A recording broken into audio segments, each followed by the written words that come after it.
Mi hija salió del closet frente a sus abuelos y perdió una herencia millonaria. Ahora me culpa de todo. Yo solo quería protegerla. Le advertí a mi hija que no se lo dijera a mis padres, dos viejos ricos y prejuiciosos, pero no me hizo caso. Ahora ellos rompieron relaciones con ella y me echa la culpa a mí. Soy madre soltera de 2 hijos, un chico de 17 y una chica de 18. Y, lamentablemente, soy hija de 2 boomers mexicanos, ambos ya en sus 70 y pico. Mis padres son el estereotipo perfecto del boomer rico mexicano. Se creen dueños del mundo, son racistas, machistas, retrógrados hasta la médula. Tratan mal a los trabajadores como si fuera un deporte y creen que ir a misa todos los domingos los convierte en buenas personas cristianas. También están podridos de dinero, gracias a varios negocios que les salieron bien en los 70 y 80, además de la plata heredada de generaciones anteriores. Tienen cuentas bancarias con 7 cifras, sin exagerar. Toda la vida usaron esa plata como un arma para controlarme. En la adolescencia, me rebelé y corté lazos con ellos. Pero cuando quedé embarazada de mi difunto esposo, fue él quien me convenció de darles una segunda oportunidad y dejarlos volver a mi vida. Desde entonces, nunca me dieron un centavo para nada mío. Incluso después de que perdí a mi esposo, la única ayuda que recibí fue para pagar la casa que habíamos comprado juntos. Y eso solo porque querían asegurarle un techo a sus nietos, no por mí. A pesar de todo, tengo que admitir que siempre fueron abuelos presentes. Y mis hijos sabían que los abuelos pagarían la universidad y que, en el futuro, heredarían millones. El problema empezó hace unos 4 meses, cuando mi hija me contó que era lesbiana. Me sentí pero tan orgullosa de ella, de saber que logré crear un ambiente seguro donde se sintiera libre de abrirse así conmigo. Estaba radiante. Después de eso, quiso contárselo a sus abuelos, y ahí se me borró la sonrisa. Lo que le dije, en resumen, fue: hija, quiero que seas quien realmente eres, y jamás voy a negarte eso. Pero tus abuelos vienen de un mundo completamente distinto al nuestro. Si se enteran de que eres lesbiana, no es solo que no lo van a entender, te van a castigar por eso, activamente. El mundo cada vez está más difícil, y tu generación va a enfrentar desafíos con los que la mía nunca tuvo que lidiar. Quiero que estés segura y tengas estabilidad en la vida, pero como tu papá ya no está para ayudarte, no pude darte la seguridad financiera que me hubiera gustado. Si les cuentas, no vas a ser su nieta gay, vas a ser solo otra aberración en sus cabezas. Te van a cortar todo. Nada de regalos caros, ni coche, ni universidad pagada, ni departamento, ni herencia, nada. Te lo van a quitar todo. Le dejé muy claro, no le estaba pidiendo que se escondiera. Le dije que podía vivir su vida. Salir con chicas, conocerse, ser feliz. Solo que no lo expusiera en redes sociales, y mucho menos delante de mis padres. Ellos casi no salen de casa. Viven entre la iglesia, el súper y el sofá, leyendo teorías conspirativas en Facebook. También están bastante mal de salud y, sinceramente, no creo que vivan más de 7, 10 años como mucho. Le dije que si sabía jugar bien con ellos por un tiempo, nunca iba a pasar necesidad como muchos de sus amigos. Y que, cuando llegara el momento, si quería, podía enterrarlos en un ataúd lleno de arcoíris. En el momento, pareció triste, pero dijo que entendía. Nos abrazamos, y quedó ahí, hasta que ya no quedó. Mi hija tiene un grupo de amigos LGBTQ+, con quienes habla todos los días por Discord. Y esa gente empezó a llenarle la cabeza con ideas del tipo: tienes que decirles la verdad. Vivir en el closet es negar tu identidad. Mejor ser rechazada, pero vivir tu verdad. Desde que empezó con eso, intenté explicarle 1000 veces que sería una pésima idea. Pensé que me estaba escuchando, pero no. Y pasó. Tuvimos una cena con mis padres y, justo en medio del postre, se levantó y lo dijo. Tenía preparado un discurso donde decía que sabía que ellos venían de otra época, que el mundo cambia y que ellos también podían cambiar. Dijo que, en el fondo, creía que algún día la aceptarían. Fue como ver un accidente en cámara lenta, con mi hija al volante y yo sin poder tirar del freno de mano. Cuando terminó, mis padres simplemente agarraron sus cosas y se fueron. Ha pasado un mes. Desde entonces, la cortaron completamente de sus vidas. La semana pasada, nos llegó la noticia de que mis padres la sacaron del testamento, le cancelaron el plan del celular y se llevaron de vuelta el coche que estaba a nombre de ellos. Mi hija estaba a punto de heredar millones. Ahora no va a recibir absolutamente nada. Está preparándose para la universidad y ahora se enfrenta a la realidad de que va a tener que pedir préstamos y buscar trabajo. Aunque ya me esperaba esa reacción de ellos, eso no hace que me dé menos asco. Corté contacto con ellos de una vez por todas. Uno de los últimos mensajes que me mandaron fue: trabajamos duro para conseguir nuestro dinero, y ella no lo va a usar para financiar ese estilo de vida degenerado. Esa era la niñita a la que le agarraban la mano en el parque, que cargaban sobre los hombros. Me revuelve el estómago. Mi hija está inconsolable, pero toda su rabia se volvió contra mí. Me está culpando por todo esto. Un día llora, al otro grita, y después vuelve a llorar. Nuestra casa se volvió un campo de batalla. Ya se rompieron cosas, y mi hijo y yo estamos caminando sobre cáscaras de huevo.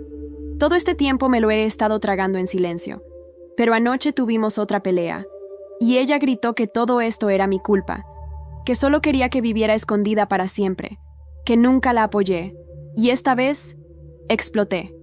Le grité de vuelta.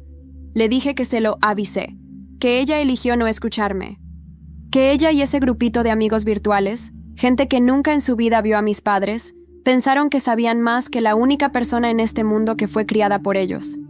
Le dije que le di el mejor consejo de inversión que iba a recibir en toda su vida, y que lo tiró todo a la basura. Desde entonces, está encerrada en su cuarto, llorando, y yo ya no sé qué hacer. ¿Cómo demonios navego esta situación? ¿Qué podría haber hecho para protegerla de esto? ¿De verdad es mi culpa? ¿Había otra manera? Solo quiero aclarar algunas cosas antes de cerrar esto, porque estoy agotada. Nunca dije que mi hija no podía ser gay en público. Puede salir con 6 chicas a la vez y desfilar con una de la mano. Por mí está perfecto. Siempre que sea consensuado y que no termine en las noticias locales. El padre de mis hijos no está ausente por elección. Murió atropellado por un conductor borracho hace 10 años. Nunca me volví a casar. Ya corté relación con mis padres. ¿En serio? Así que por favor, dejen de decir que debería plantarme o defender a mi hija. Ya les dije exactamente lo que pienso, y no les importa. Mi hijo no va a heredar la parte de mi hija. Parece que mis padres ya decidieron que ese dinero va a ir a otros grupos y causas. Dejo a su imaginación adivinar cuáles. Creo que lo que hizo mi hija fue impulsivo, imprudente, y en el contexto de su seguridad, hasta tonto. Una parte fea de la maternidad es que, a veces, tus hijos van a actuar de una manera que te hace no gustar de ellos.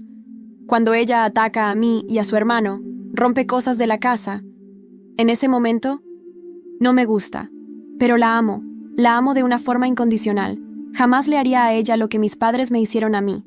Voy a seguir aquí para ella, apoyando en lo que pueda. Y quizás, con el tiempo, podamos encontrar una forma de arreglar esto.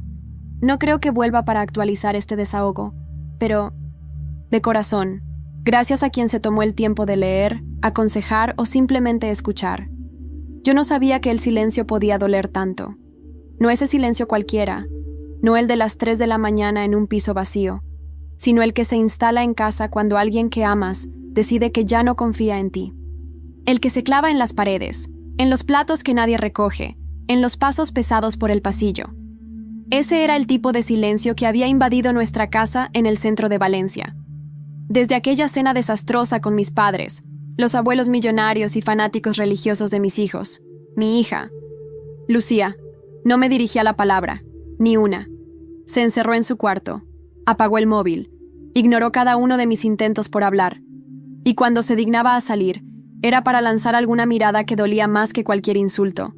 Mi hijo menor, Daniel, de 17 años, se había convertido en una especie de espectro que flotaba de una habitación a otra, evitando cualquier conversación que pudiera acabar en gritos o llanto. Nos pisábamos los talones con cuidado, como si la casa fuera un campo minado. «Mamá, ¿puedo ir a dormir a casa de Álvaro esta noche?», me preguntó una tarde, sin mirarme a los ojos. «Claro, cariño, haz lo que necesites», respondí, sabiendo perfectamente que lo que necesitaba era distancia de todo esto. Pero yo no podía alejarme. Yo era el epicentro de esta tormenta.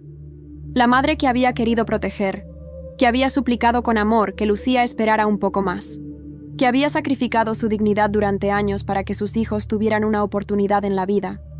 ¿Y ahora? Ahora era la villana de la historia. Una noche, mientras cenaba sola frente a la televisión apagada, escuché sollozos que venían del cuarto de Lucía. No entré. Ya lo había hecho antes, y lo único que recibí Fue una almohada volando hacia mi cara y un «¡Tú me hiciste esto!». Me limité a apoyar la frente contra la puerta y decir «Te quiero, aunque me odies, y voy a estar aquí cuando estés lista». No hubo respuesta.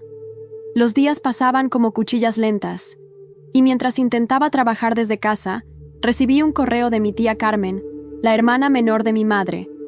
No hablábamos desde el entierro de mi marido. El asunto del correo era corto, pero me heló la sangre. «Tienes que saber la verdad sobre tu familia. Llama. Es urgente». La llamé esa misma noche. Carmen me pidió que viajara a Toledo, donde vivía ahora, sola y medio olvidada por el resto de la familia. Me prometió que lo que tenía que decirme cambiaría todo lo que creía saber sobre mis padres. Algo relacionado con el testamento, sí, pero también con un secreto que llevaba años enterrado. «¿Por qué ahora?», le pregunté, con una mezcla de sospecha y desesperación. «Porque lo que tu hija hizo fue valiente, y porque tú mereces saber qué es lo que tus padres han estado escondiendo todo este tiempo». Corté la llamada temblando. Había algo más, algo que ni siquiera mis padres se habían atrevido a mencionar en todos estos años de manipulación y poder. Esa noche, mientras observaba desde la ventana cómo la lluvia comenzaba a golpear las baldosas del patio interior, decidí que iría a Toledo. No se lo dije a Lucía ni a Daniel. Solo dejé una nota en la nevera. Volvería. Pero no como la madre culpable que ellos creían conocer. Volvería con la verdad. Y justo cuando estaba cerrando la maleta, mi móvil vibró con una notificación anónima. Un número desconocido. El mensaje decía: «Tu hija no sabe en qué se ha metido.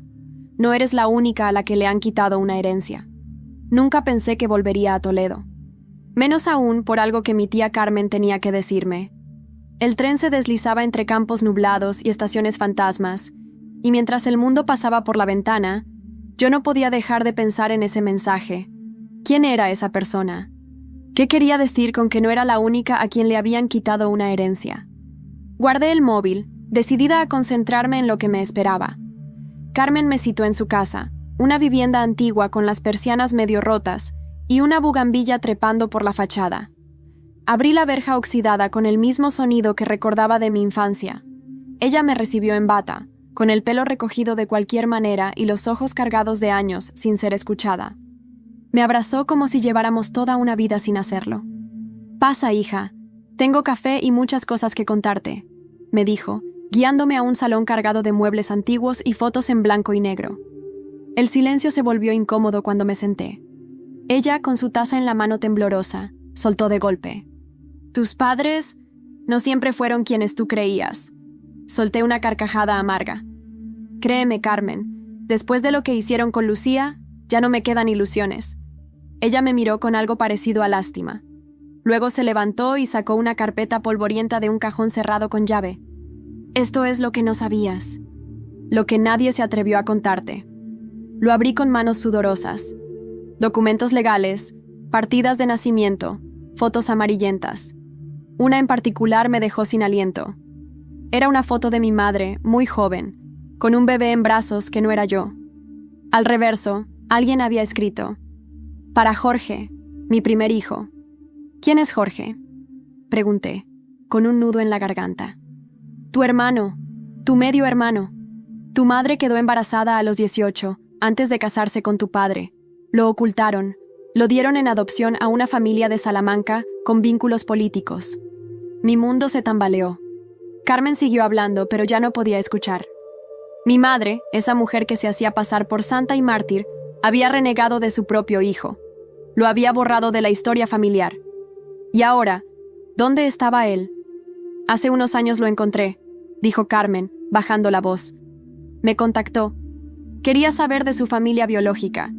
Me pidió que no te dijera nada hasta que fuera el momento justo». «¿Y ahora lo es?». «Ahora es el único que puede ayudarte a destrozarlos desde dentro». Mis manos temblaban. Carmen me dio un número escrito a mano, con letra cuidadosa: Jorge Ruiz Montero.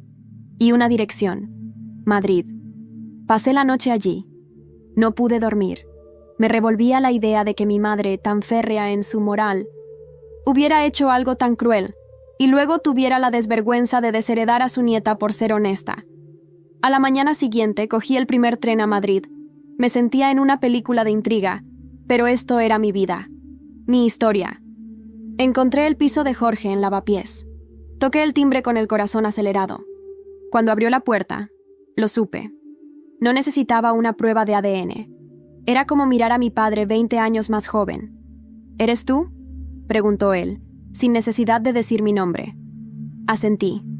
No sabía si llorar o correr, pero él dio un paso atrás y me dejó entrar. Durante horas hablamos.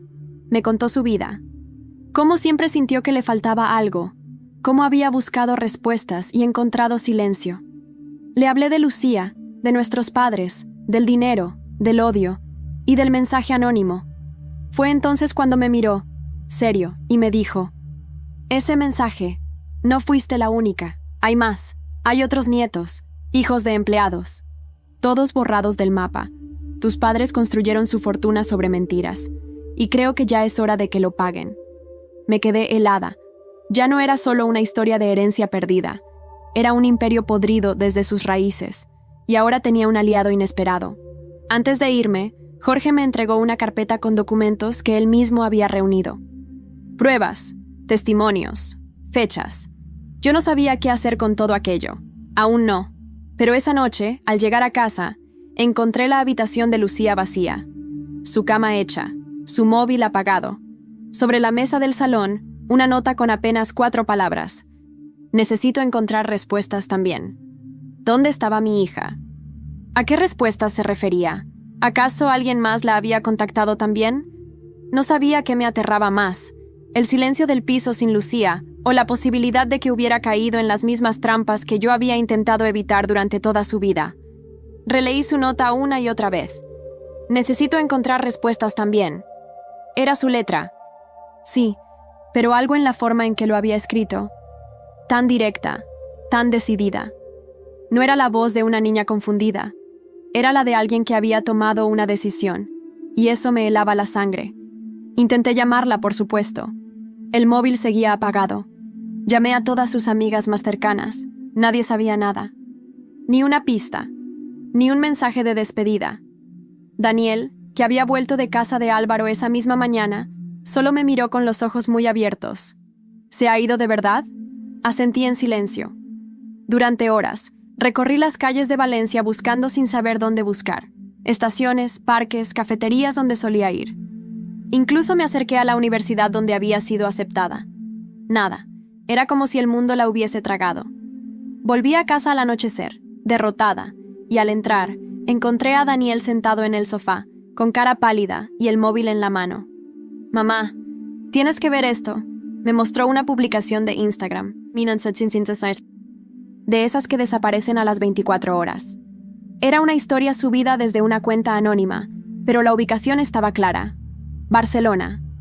En el video, de unos 10 segundos, se veía a Lucía en una calle estrecha del Raval, hablando con una mujer mayor, de pelo blanco y mirada intensa. Parecían discutir, pero no en plan violento. Era como una conversación urgente, íntima, de esas que se tienen cuando alguien acaba de decir algo que cambia todo. «¿Quién es esa mujer?», pregunté con el corazón en la garganta. «No lo sé, pero mírale el collar», dijo Daniel. Me acerqué más. La mujer llevaba un medallón antiguo, redondo, con una pequeña cruz dorada y una esmeralda en el centro. Lo reconocí al instante. Era de la familia. Lo había visto en una caja fuerte en casa de mis padres cuando era adolescente. Una vez le pregunté a mi madre de dónde venía y ella me contestó: «Eso no te concierne. Es parte de una historia que enterramos hace mucho». Carmen. Tenía que llamar a Carmen. «¿Conoces a una mujer en Barcelona que tenga un medallón antiguo de la familia?», pregunté en cuanto respondió. Silencio. «¿Por qué preguntas eso ahora?». «Porque Lucía está con ella, o al menos lo estuvo hoy». Escuché un suspiro al otro lado. «Esa mujer se llama Beatriz. Era una amiga íntima de tu madre. Muy íntima. Durante años se encargó de mantener lejos ciertos rumores, ciertos escándalos. Sabía demasiado. Pero tu madre la apartó cuando decidió limpiar la familia antes de casarse con tu padre. ¿Y por qué tendría ese medallón? Porque era suyo antes de ser de tu madre. Beatriz era como su sombra. Guardaba los secretos. Fue ella quien ayudó con el bebé. Con Jorge. Me quedé helada. Lucía estaba con una mujer que conocía todos los secretos que yo ni siquiera podía imaginar. Una mujer que había sido expulsada del círculo familiar por saber demasiado. ¿Qué le estaba contando a mi hija? ¿Y por qué ahora? Esa noche dormí con un ojo abierto y el otro bañado en lágrimas. Mi hija estaba en una ciudad desconocida, rodeada de historias enterradas. Y yo, por más que me esforzara, no conseguía alcanzarla. A la mañana siguiente, recibí un mensaje de voz de un número oculto. Lo reproduje con manos temblorosas. Era la voz de Lucía. «Mamá, no me busques. Estoy bien, estoy con alguien que me está contando cosas que tú deberías haberme contado hace mucho. No sé si algún día te perdone, pero te prometo que voy a descubrir todo lo que nos han escondido. Me llamas valiente, pero tú también vas a tener que serlo ahora. Porque lo que viene no es fácil, no para ninguna de nosotras». Y luego, la frase final, dicha con una calma escalofriante.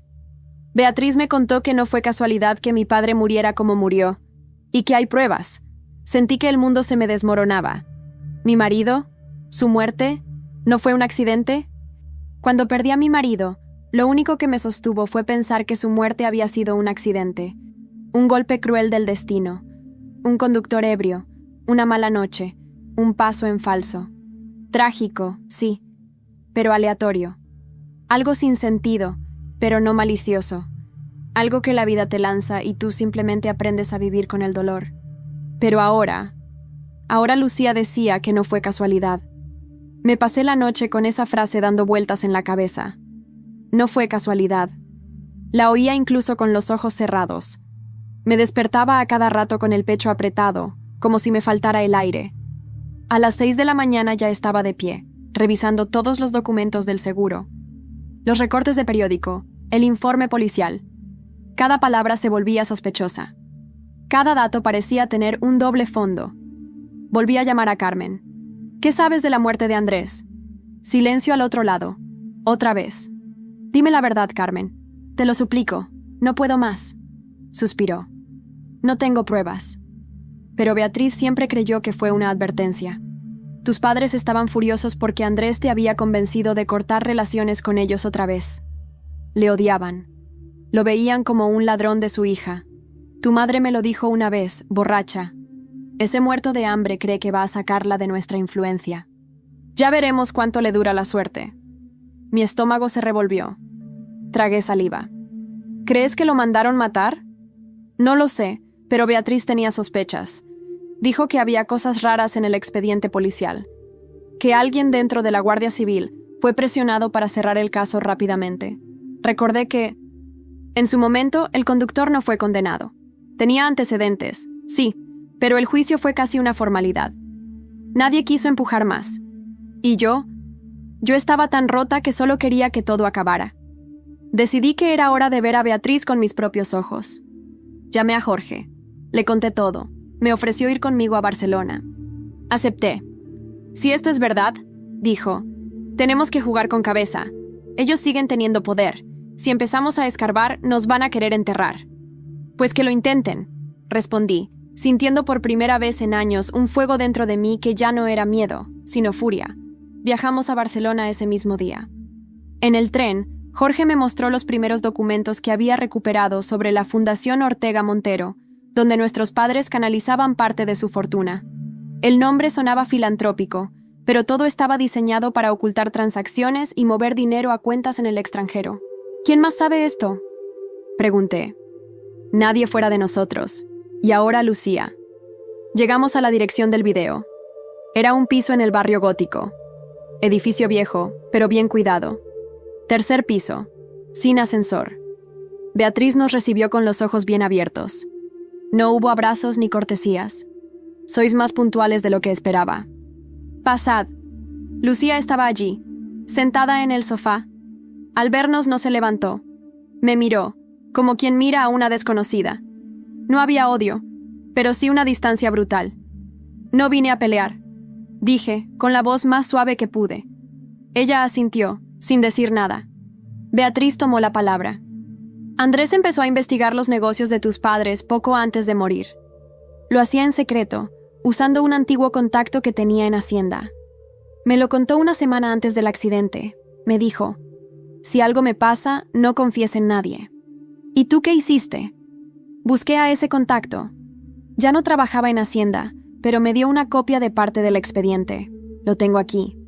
Sacó un sobre de papel grueso, amarillo por el tiempo. Lo abrí con manos nerviosas.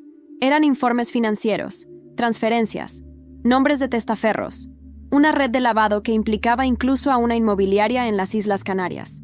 Andrés lo descubrió todo, y lo pagó con la vida. ¿Y por qué esperaste tantos años para contarme? Beatriz me miró fijamente. Porque tú aún creías que ellos podían cambiar.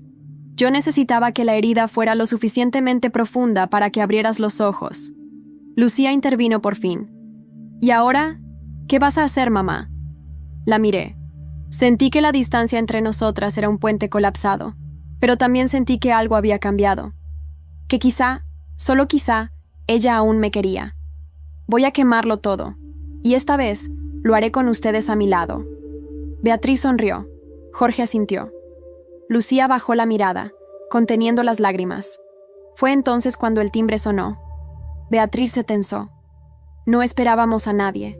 Se acercó a la mirilla. Su expresión se congeló. Mierda. ¿Quién es? Pregunté. Beatriz cerró el sobre rápidamente y lo escondió bajo el cojín. Guardia Civil. Lucía me miró con terror. Jorge se puso de pie, pálido. Creo que nos están vigilando. Y yo supe, sin duda alguna, que habíamos cruzado una línea de la que no podríamos volver. La puerta seguía temblando por los golpes cuando Beatriz susurró.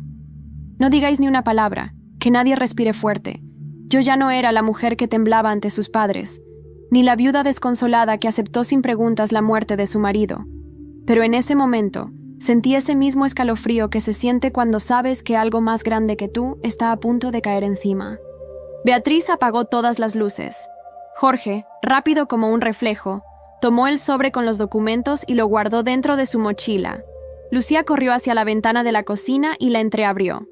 La posibilidad de huir flotaba en el aire, pero la realidad era otra. La Guardia Civil estaba abajo, y no había manera de salir sin ser vistos. «No se muevan», ordenó Beatriz mientras se acercaba a la puerta con un aplomo que me desconcertó. «Yo los entretengo. Vosotros quedaos aquí. Pase lo que pase, no salgáis». La vimos abrir. 2 agentes con uniformes impecables, de esos que te miran como si ya fueras culpable de algo. Yo intentaba escuchar, aunque cada palabra se perdía tras la puerta cerrada del salón. «¿Tenéis orden judicial?», preguntó Beatriz. No oí la respuesta, pero sí el tono. Arrogante, impaciente. Algo no cuadraba. Esta dirección fue reportada en una denuncia anónima. Alcancé a distinguir. Después de unos minutos tensos, los agentes se marcharon. Beatriz cerró la puerta con llave, pero no se movió del umbral. «Nos están siguiendo. No fue casualidad. Alguien nos delató». Y añadió: «Me queda claro que no tenemos más tiempo». Volvimos al salón. Nadie hablaba. Yo rompí el silencio. «¿Creéis que fueron mis padres?» «Seguro», respondió Jorge. «Si Beatriz tenía estos documentos, ellos también lo sabían. Y si Lucía apareció en el radar con ese medallón, activasteis todas las alarmas». Beatriz se sentó, derrotada. «Yo no puedo protegeros más. Vosotros tenéis que acabar lo que Andrés empezó. Tenéis lo que se necesita. Yo ya cumplí mi parte». La miré. Por primera vez, noté en su rostro no solo el desgaste de los años, sino una tristeza profunda, la de quien ha guardado un secreto tan grande que termina desgastando el alma. Lucía se acercó a ella. Le tocó la mano con cuidado. «Gracias por confiar en mí. Gracias por no mentirme». Beatriz la miró, emocionada, y le entregó algo pequeño, un colgante idéntico al suyo. «Tu abuela lo usaba antes de que todo se pudriera. Esto es tuyo ahora, y lo que representa también». Esa noche, dormimos los 4 en ese piso. Nadie dijo una palabra de más. Cada uno atrapado en su propio torbellino mental. Y yo hice algo que no había hecho en años. Recé, no por Dios, no por mis padres. Recé para tener fuerza, para no volver a ceder nunca más. A la mañana siguiente, Lucía se fue temprano. Nos dejó una nota. «No os preocupéis, no estoy huyendo. Voy a visitar a alguien que podría tener la última pieza de este rompecabezas. Os aviso en cuanto pueda». No dijo quién, ni dónde. Jorge y yo decidimos no perder más tiempo. Tomamos un coche alquilado y regresamos a Valencia. Era hora de entrar en la Fundación Ortega Montero por la puerta trasera. Jorge, con su apellido recuperado, aún podía moverse por ciertos círculos sin levantar sospechas. Y yo tenía la ventaja de que todos pensaban que ya estaba derrotada.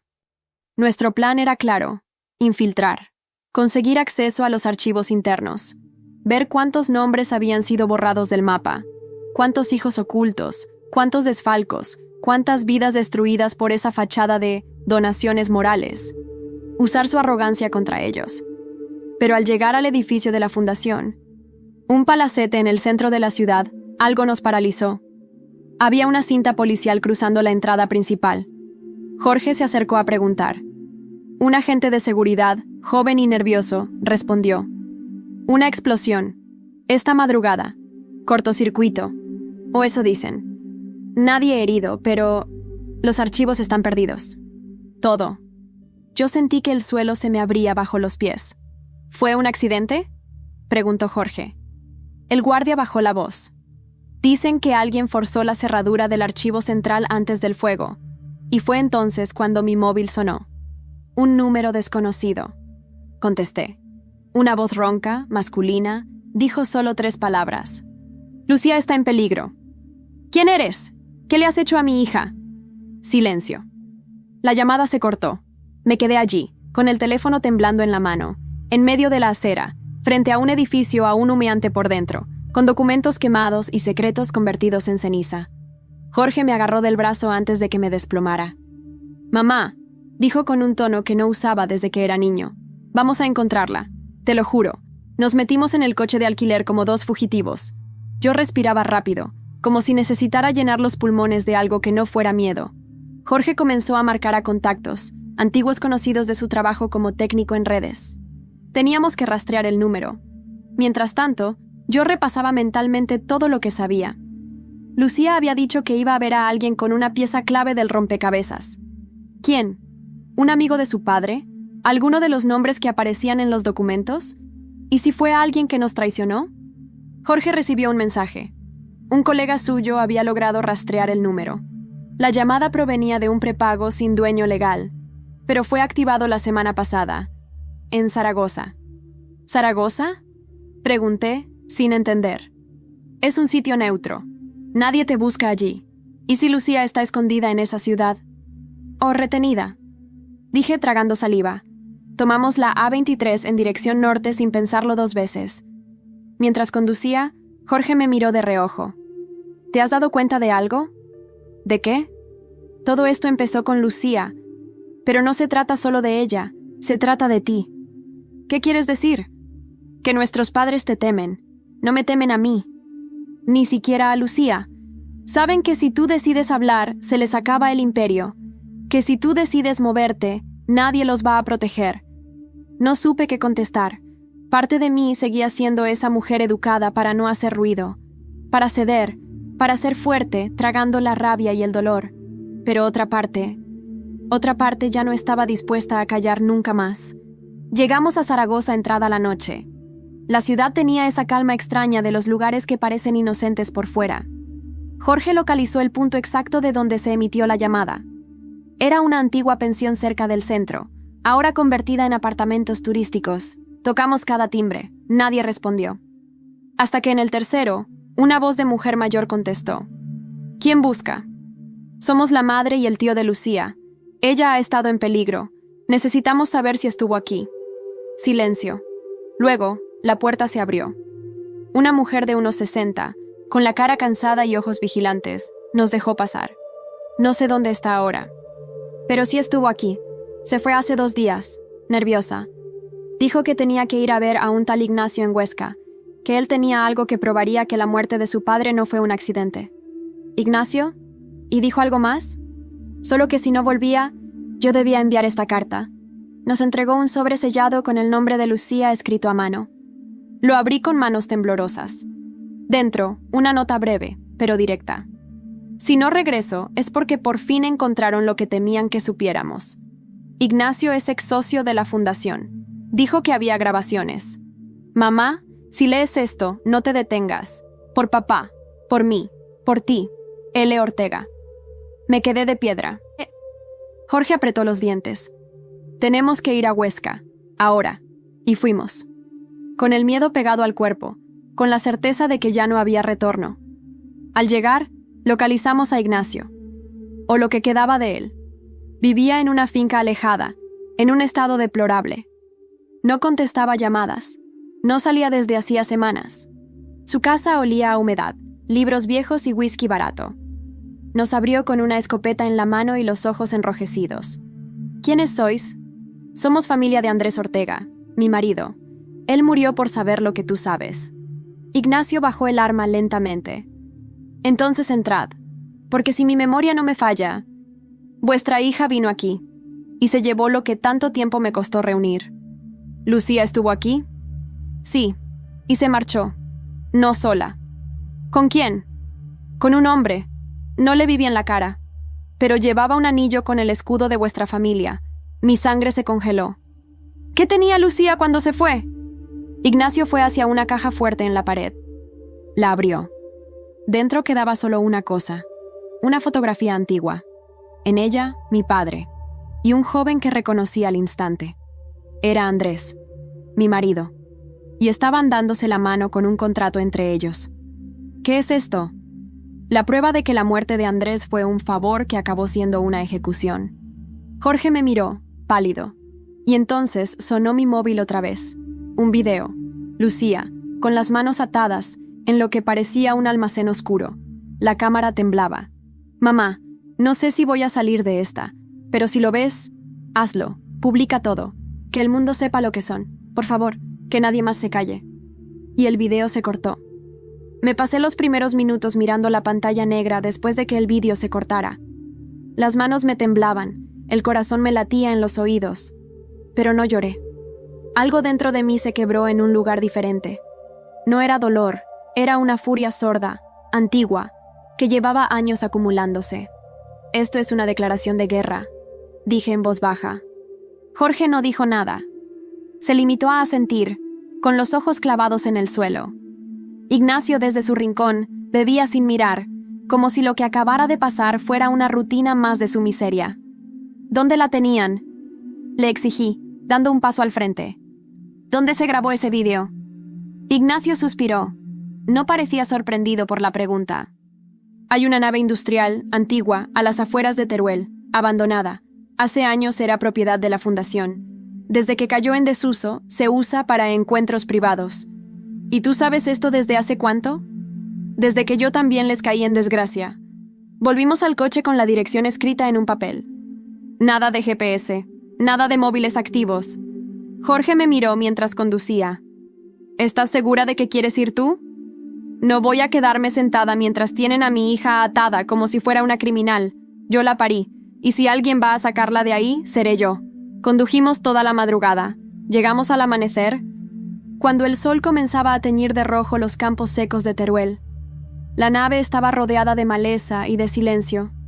Aparcamos a una distancia prudente y nos acercamos a pie, respirando despacio, como dos intrusos en una tierra maldita.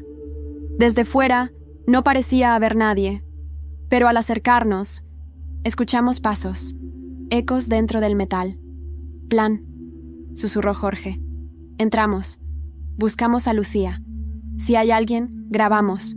Si intentan impedirnos, los enfrentamos. Nos deslizamos por una entrada lateral oxidada. El interior era una mezcla de polvo, cajas viejas y oscuridad. Avanzamos en silencio, guiados por la intuición, por el instinto de una madre. Y entonces la escuché. Un gemido. ¿Lucía? Corrí hacia una puerta entreabierta al fondo. La empujé con fuerza. Ahí estaba. Tirada en el suelo, los labios partidos, las muñecas enrojecidas por las cuerdas, pero viva. ¡Mamá! Me lancé sobre ella, rompiendo las cuerdas con las manos desnudas, llorando sin lágrimas. Estás aquí, estás viva. Todo va a estar bien, cariño. Se llevaron los documentos, los archivos, todo. No importa, tengo más, tengo suficiente. Vamos a sacarte de aquí. Pero no estábamos solos. Un crujido detrás de mí. Me giré, y allí estaba él, mi padre. Así que has venido a terminar lo que tu marido empezó, dijo con voz tranquila, como si estuviéramos tomando café. Jorge dio un paso al frente. Se acabó. Tienes que pagar por lo que hiciste. Por lo que le hiciste a ella, a Andrés, a todos. Mi padre sacó del bolsillo un móvil. Lo mostró con desdén. ¿Creéis que vais a exponerme con grabaciones? ¿Con papeles viejos? No sabéis contra quién lucháis. No, papá, respondí. Eres tú quien no sabe con quién te estás enfrentando. Levanté mi móvil, en modo avión, pero grabando todo. Cada palabra suya, cada confesión. Lo había activado en cuanto vi su sombra entrar. Esto ya está hecho. Y no necesito pruebas para destruirte. Solo necesito que abras la boca una vez más. Su rostro se tensó, pero no se movió. Llévatela, dijo finalmente. No sois mi familia, nunca lo fuisteis. Y se marchó, como si al irse pudiera borrar lo que acababa de pasar. Salimos de allí con Lucía apoyada en nuestros hombros. Subimos al coche, respiramos, y supimos que habíamos ganado una batalla, pero no la guerra. Esa misma noche, contacté con el periodista más temido de toda España, un hombre que llevaba años intentando destapar la red de corrupción entre fundaciones privadas, políticos y banqueros. Le envié todo, sin filtros. Le di mi nombre completo. ¿Estás segura?, me preguntó por teléfono.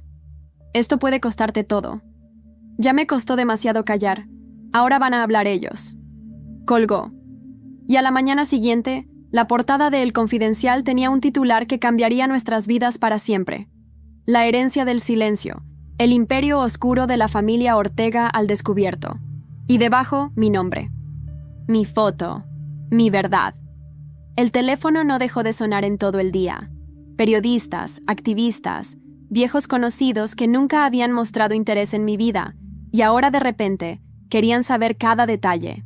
Mi cara estaba en todas partes, en la portada de El Confidencial, en los noticiarios de la televisión pública, en los trending topics de Twitter. La madre que enfrentó al imperio familiar, así me llamaban. Pero yo no me sentía valiente. Me sentía agotada. Lucía descansaba en la habitación del hotel en Madrid, donde nos habíamos refugiado tras escapar de la nave. Dormía como si el cuerpo le pesara más que el alma. Jorge la vigilaba desde un sillón, sin dormir, sin hablar, solo fumando en silencio como si estuviera atrapado entre la culpa y el orgullo. Yo salí al balcón con mi móvil en la mano. Tenía un mensaje de voz de Carmen. Estoy orgullosa de ti.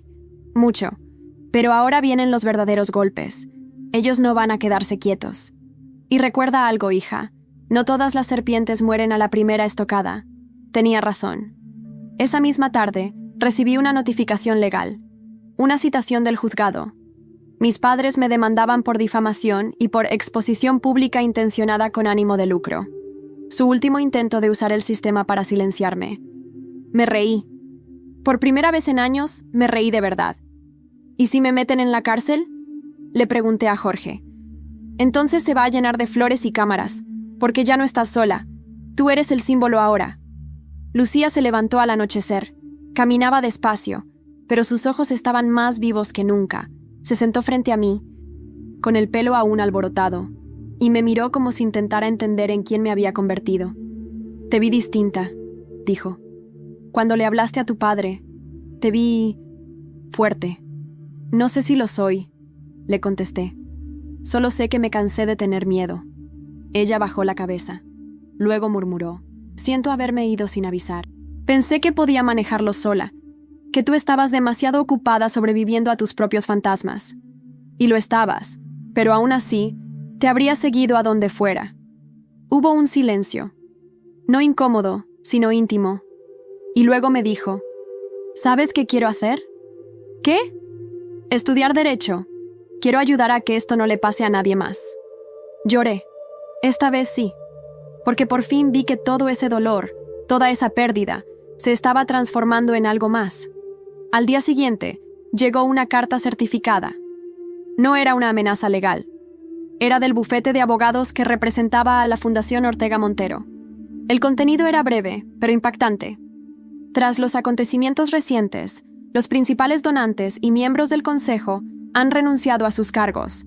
La fundación se disuelve de manera inmediata. Los fondos restantes serán auditados y destinados a organizaciones sin ánimo de lucro independientes. La bestia había caído, y no lo había hecho con un disparo, ni con un escándalo sexual. Había caído con la verdad. Recibí cientos de mensajes de personas que decían haber sido víctimas del sistema, empleados despedidos injustamente, hijos ilegítimos ignorados, mujeres silenciadas por generaciones. Me di cuenta de que lo que habíamos hecho era más grande que una venganza. Habíamos abierto una grieta, y por esa grieta estaba entrando la luz. Lucía comenzó su proceso para matricularse en la Universidad Complutense. Jorge se mudó a Madrid para estar cerca de nosotras. Carmen vino a visitarnos una tarde con una caja llena de fotos antiguas, cartas y documentos. Dijo que era hora de reconstruir nuestra historia con nuestras propias manos. Y yo comencé a escribir. No sabía si era un libro, un testimonio, una carta infinita a mis hijos. Solo sabía que necesitaba dejar constancia. De todo. De lo que dolió. De lo que aprendí. De cómo, incluso en el abismo, pueden hacer algo hermoso. Una noche, mientras caminábamos por el retiro, Lucía me preguntó: ¿Y ahora qué, mamá? La miré y respondí: ahora escribimos el final, a nuestra manera. Y al día siguiente recibí un correo inesperado. Asunto: queremos publicar tu historia. Remitente: Random House Editorial. Cuando abrí aquel correo, no supe si llorar o reír. Queremos publicar tu historia, decía, como si todo lo que habíamos vivido pudiera caber entre 2 tapas y unas cuantas páginas numeradas. Pero algo dentro de mí, una parte nueva, aún frágil pero poderosa, me susurró: sí, cuéntala, porque nadie más lo hará con la verdad que tú llevas dentro. Lucía estaba a mi lado cuando se lo conté. Me abrazó sin decir nada. Desde que todo explotó, se había vuelto más tranquila, más consciente. Ya no gritaba como antes, ni lanzaba cosas por la casa. Ahora hablaba con esa voz que solo tienen quienes han sobrevivido a una guerra y siguen en pie. Me reuní con la editorial en una cafetería de Malasaña. 3 personas esperaban por mí: una editora joven con mirada feroz, un abogado editorial y una mujer de unos 50 años que solo dijo: gracias por venir, lo que hiciste nos cambió. Y así comenzó todo. Durante semanas me encerré a escribir. Reviví cada insulto de mis padres, cada noche sin dormir, cada silencio de Lucía, cada lágrima reprimida en la ducha. Pero también escribí sobre los abrazos que me sostuvieron, las risas inesperadas, los gestos de mi hijo menor que me recordaban que aún había ternura en el mundo. Cada palabra era una herida abierta, pero también una cura. El libro se tituló Herencia de Silencio, como el titular de aquel artículo que lo cambió todo. Fue lanzado en una presentación modesta en la Feria del Libro de Madrid. No esperábamos gran cosa. Yo solo quería cerrar el ciclo. Pero el ciclo no cerró. Se transformó. La primera tirada se agotó en 2 semanas. Luego vinieron entrevistas, traducciones, invitaciones a foros sobre justicia social, feminismo y memoria familiar. Lo que más me impactó no fue la fama, sino los mensajes. Yo también fui desheredada por amar diferente. Mi madre me escondió por miedo, y al final también fui rechazada. Gracias por no callarte. Ahora sé que no estoy sola. Fue como si, al contar mi verdad, hubiese liberado también las voces de miles que llevaban demasiado tiempo en la sombra. Pero la mayor sorpresa aún estaba por llegar. Una noche, Jorge vino a casa con una caja. La dejó sobre la mesa del comedor y me miró como si pesara más que él mismo. Esto lo recogí de la casa de nuestros padres. Han sido declarados en bancarrota. No tienen cómo responder legalmente. Se fueron a vivir a una residencia privada en Ávila, bajo nombres falsos. ¿Y qué es esto? La caja fuerte, lo último que no quemaron. Dentro había fotos, documentos, cartas viejas y una cinta de casete. ¿Qué es esto?, pregunté, tomando la cinta como si fuera radioactiva. La última grabación de Andrés. No pude escucharla sola. Llamé a Lucía. Jorge se quedó. Daniel, mi hijo menor, vino desde Valencia para estar con nosotras. Era como si todos necesitáramos cerrar el círculo juntos. Pusimos la cinta en un reproductor viejo. La voz de Andrés llenó la habitación. Firme, cálida, como si aún estuviera entre nosotros. Si estás escuchando esto, Es porque algo me ha pasado. Solo quiero que sepas, Marta, que hice lo que hice porque creía que podía protegerte. A ti. A nuestros hijos. Pero no podía vivir viendo cómo esa familia te devoraba. Me metí demasiado hondo. Encontré cosas que podrían destruirlos. Lo sabías en el fondo, ¿no? Por eso siempre temías lo peor. No fue un accidente, amor. Fue una advertencia. Pero si estás viva, si estás escuchando esto, prométeme que no dejarás que se salgan con la suya. Cuéntalo. Grita. No seas como ellos. Hazlo por Lucía, por Daniel, por ti. Y luego, el silencio. Todos lloramos. No con desesperación, sino con una paz amarga, porque al fin teníamos la verdad. A la mañana siguiente, recibí un mensaje del abogado de la editorial. Netflix quiere los derechos. Dicen que tu historia es la serie del año. No supe qué contestar. Mi vida convertida en entretenimiento, en ficción.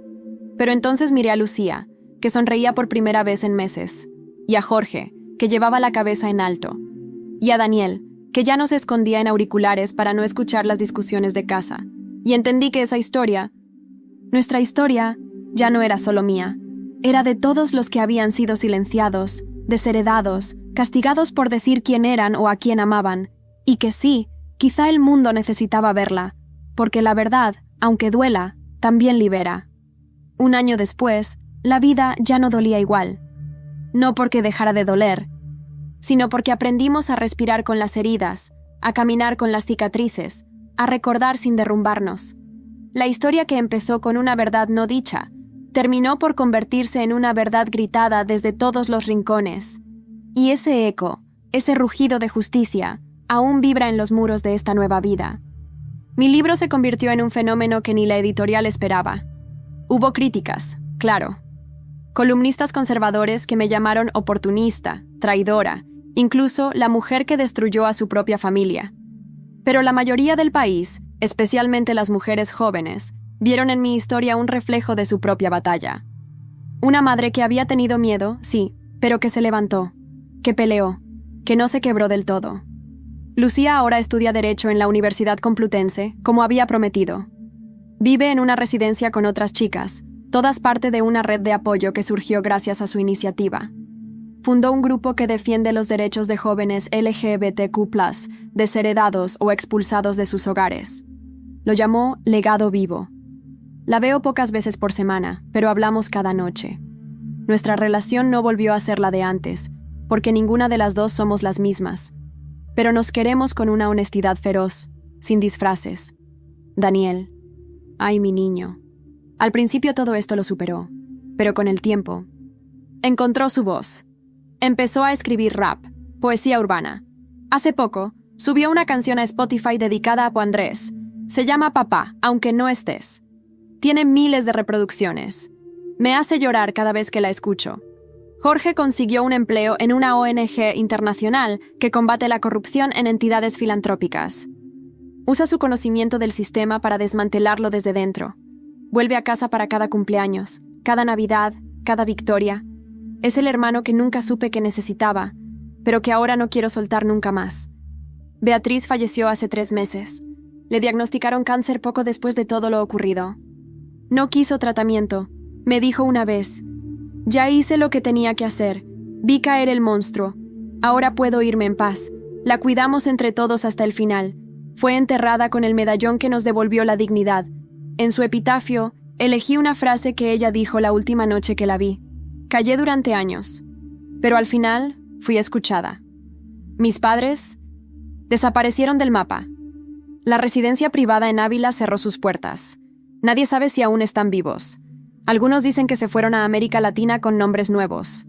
Otros que viven recluidos en algún monasterio. Yo no busqué saber más. La justicia terrenal puede fallar, pero la vida no olvida. El patrimonio de la fundación fue dividido entre organizaciones independientes, bajo auditorías públicas. El Estado abrió una investigación por años de evasión fiscal y desvíos ilegales. Varios políticos fueron implicados. La red se deshizo como un castillo de cartas mojadas. Y yo me convertí en algo que nunca imaginé, en voz, en símbolo, en mujer libre. Doy charlas, escribo columnas, participo en documentales. Pero más que eso, me he reconciliado conmigo misma. Ya no me culpo por haber callado, ni por haber tenido miedo, porque también fui valiente. A mi modo. Cuando ya no quedaba nada, elegí quedarme en pie. A veces camino sola por el retiro. Me siento en el mismo banco donde, hace un año, le prometí a Lucía que escribiríamos nuestro propio final. Hoy sé que no era solo una promesa, era una profecía. Y cuando me preguntan cómo empieza mi historia, ya no digo, mi hija perdió una herencia por salir del armario. Ahora digo, mi hija ganó el derecho a ser quien es. Y yo, por fin, gané el derecho a ser la mujer que siempre quise ser. Porque algunas herencias no se heredan con dinero. Se construyen con coraje y se defienden con amor.